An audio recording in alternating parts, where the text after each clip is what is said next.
Praise the lord. సోమవారము August 12, 2024. ఈ రోజు దేవుని వాక్యము, యెహోవా మాకు సహాయము చేయుము. యోవేలు గ్రంథము 1వ అధ్యాయము 19వ వచనం. విపత్తు చేత ఏడ్వబడుట. 1717లో విధ్వంసకర తుఫాను రోజుల తరబడి విజృంభించి ఉత్తర ఐరోపాలో విస్తృతమైన వరదలకు దారితీసింది. నెదర్లాండ్స్, జర్మనీ మరియు డెన్మార్క్లో వేలాది మంది ప్రజలు ప్రాణాలు కోల్పోయారు. ఆ సమయానికి కనీసం ఒక స్థానిక ప్రభుత్వం ప్రతిస్పందన చరిత్రలో ఒక ఆసక్తికరమైన వాడుకను వెల్లడిస్తుంది. డచ్ నగరమైన గ్రోనింగెన్ యొక్క ప్రాంతీయ అధికారులు విపత్తుకు ప్రతిస్పందనగా ప్రార్థనా దినం కోసం పిలుపునిచ్చారు. పౌరులు సంఘాలలో గుమిగూడి ప్రబోధలు విన్నారు, కీర్తనలు పాడారు, గంటల తరబడి ప్రార్థించారు అని ఒక చరిత్రకారుడు నివేదించాడు.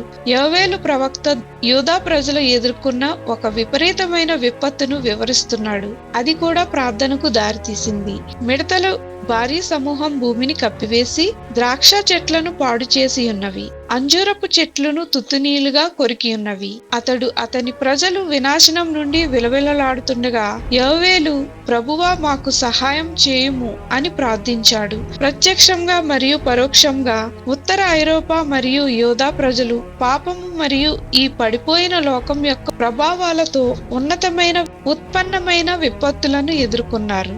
అయితే వారు కూడా ఈ సమయాలలో దేవుని పిలుపు మరియు ప్రార్థనలో ఆయనను వెతకడానికి నడిపించిందని కనుగొన్నారు.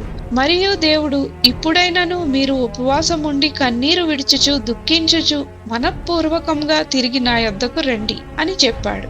మనం కష్టాలు, విపత్తులను ఎదుర్కొన్నప్పుడు బహుశా వేదనలో పశ్చాత్తాపంతో మనము దేవుని వైపుకు తిరగవచ్చు. కనికరం గల, ప్రేమలో సమృద్ధి గల ఆయన మనలను తన వైపుకు లాక్కుంటాడు. మనకు అవసరమైన ఆదరణ మరియు సహాయాన్ని అందజేస్తాడు. ప్రజలు విపత్తులను ఎదుర్కొన్నప్పుడు తరచుగా దేవుని వైపు ఎందుకు తిరుగుతారు?